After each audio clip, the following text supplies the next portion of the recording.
So good evening, sir. My name is Mark Christian Villapadilla from BSIT 3J. So, dun po sa may activity assessment po. So, make a simple landing page of UAP that will apply the section on yields. So, proceed na po tayo dun sa may codes natin. So, first, open po natin tong SAMP. Start po yung Apache at saka MySQL. Then, sunod po is punta na po tayo dito sa may VS Code.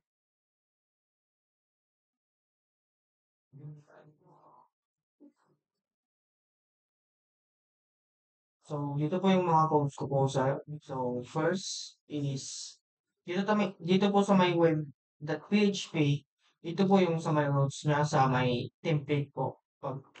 Pag kinontrol, click po natin to, mapupunta po siya dito sa may template controller PHP. So, ito po yung sa may public function index return view. Ito po yung sa may frontend.main. So, ito po siya. Front-end front-end files, tas ito po yung sa may main. So, proceed na po tayo dito sa may blade or master blade. So, ito po yung sa may full codes ko po.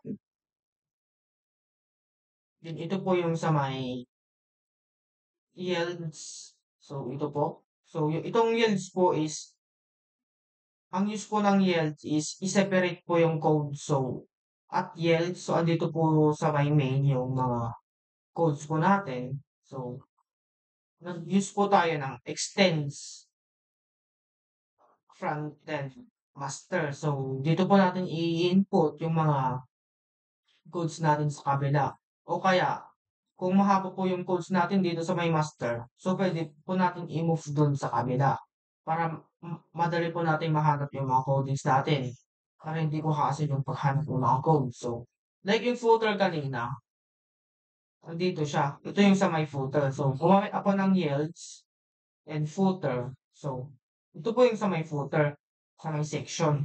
So, dito ko po pinis yung footer para mai-separate po yung codes natin. So, proceed na po na tayo dun sa mga pictures. So, ito po sa may image,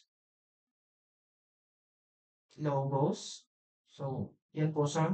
Tapos yung sa video, sa may landing page. So, ang gagawin na po natin dito is, punta po tayo sa may terminal or new terminal. Then, type po natin yung PHP artisan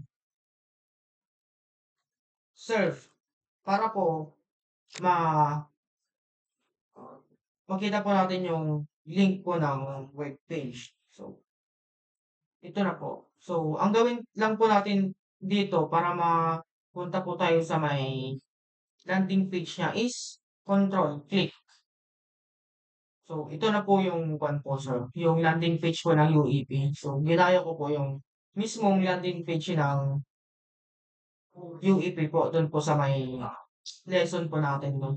Sa may tutorial nyo po. So, ito po siya. Welcome to University of Eastern Pangasinan. Ito po yung sa may video. So, hindi po to functional, sir. So, landing page po talaga itong ginawa ko. Online enrollment ongoing, only student, then sa may picture, then ito po sir sa baba niya.